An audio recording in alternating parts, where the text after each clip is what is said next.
Bonjour à tous et à tous, alors aujourd'hui je suis super contente de vous accueillir pour un petit DIY, de nouveau enfin je m'y suis remise, ça me prend toujours un petit peu de temps même si je vous dis des années à l'avance ce que je vais faire, mais voilà ça y est on se retrouve maintenant pour la recette de mon baume nourrissant pour les lèvres. Ce baume nourrissant est composé de plusieurs huiles et beurre.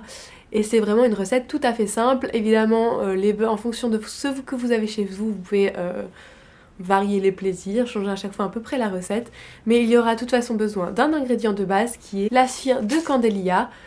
C'est une cire en fait qui est semblable entre guillemets à la cire d'abeille, seulement moi je ne souhaitais pas utiliser un produit d'origine animale pour la composition de ce baume. Donc c'est un excipient naturel et il vous permet en fait de solidifier entre guillemets votre baume, à mettre en plus ou moins grande quantité si vous souhaitez que votre baume soit plus ou moins dur.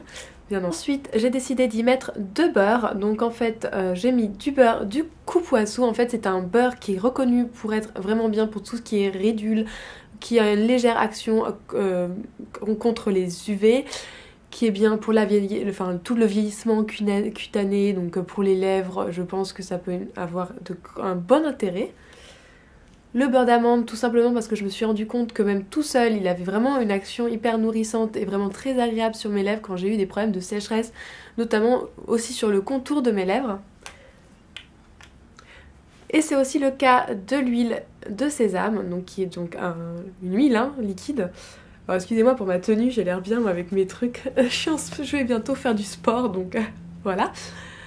Donc du coup l'huile de sésame c'est parfait, c'est pareil en fait, je l'avais eu comme ça en cadeau de la part de Aromazone et je l'avais utilisé comme ça sur le contour de ma bouche etc quand j'étais très desséchée et j'avais beaucoup aimé, notamment cette petite odeur de sésame grillé qui est assez agréable, voilou. Et des choses qui ne sont pas indispensables, c'est aussi du mica cuivre.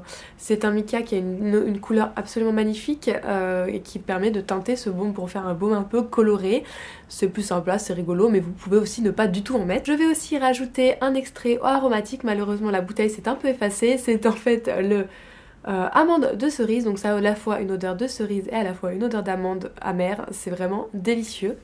Et ensuite un petit peu de vitamine E pour prolonger la durée de vie de mon baume. Je vous laisse tout de suite pour la recette. À bientôt. Avant de commencer votre recette, il vous faudra bien sûr stériliser tous vos ustensiles.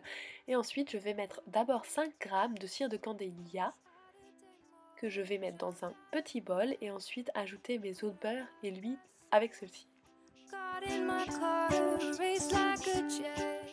Ensuite, je vais prendre mes beurres, donc le beurre d'amande et le beurre de Coupoissou, et je vais ajouter 2 g de chaque, donc 2 g de beurre d'amande tout d'abord, et ensuite 2 g de beurre de Coupoissou.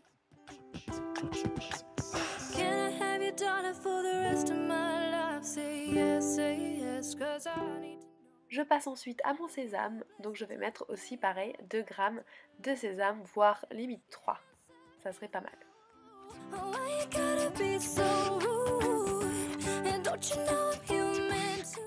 Je mets mon bol résistant à la chaleur au bain-marie et je vais petit à petit touiller le mélange afin qu'il s'homogénéise et surtout se liquéfie pour pouvoir s'incorporer plus facilement et pour y ajouter ensuite hors du feu tous les autres ingrédients.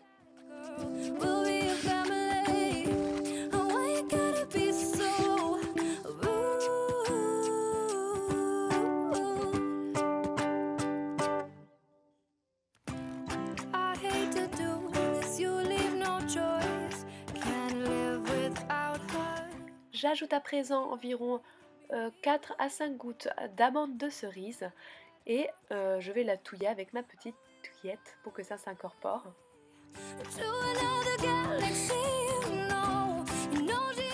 Et je passe à mon mica cuivre que je vais mettre même pas, comment dire, peut-être 1 gramme, je vais mettre même pas 1 gramme d'ailleurs, vraiment ça dépend de votre envie et de vos intensités que vous souhaitez.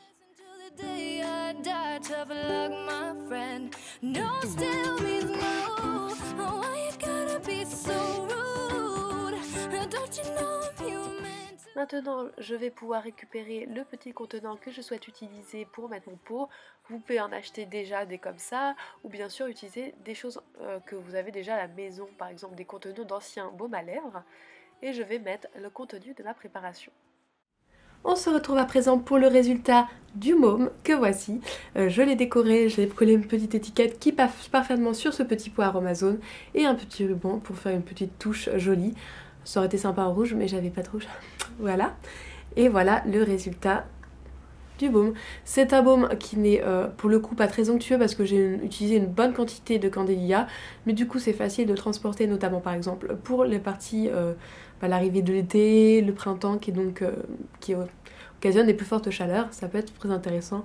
Le mica apporte cette jolie couleur un petit peu marron rouge, enfin une jolie couleur, et on va pouvoir le tester dès à présent pour voir ce que je pense au niveau de la texture. Donc je frotte mon doigt dedans, un petit peu le temps qu'il se chauffe. Et en fait le mica n'occasionne pas de couleur. Et j'arrête.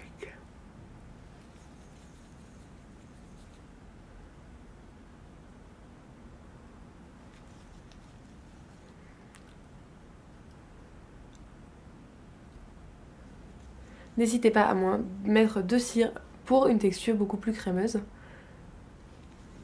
Et voilà le résultat, ça fait un aspect en fait plutôt mat. Donc si vous n'aimez pas trop les baumes à lèvres qui font un effet trop glossy, qui font vraiment un aspect très violent, et bien là vraiment ça pénètre instantanément et ça fait juste un aspect nourri, mais pas un aspect j'ai du gras encore qui me reste sur les lèvres. Donc je pense que c'est pas mal pour ce genre de personnes. J'espère que ce baume à lèvres vous aura plu. En tout cas si vous le faites, n'hésitez pas à me le faire savoir, à me taguer dans une photo Instagram, à me le dire en commentaire, etc. Et puis n'hésitez pas à me faire aussi savoir si vous voulez d'autres recettes, quel type de recettes, etc. etc. Et je vous dis à bientôt.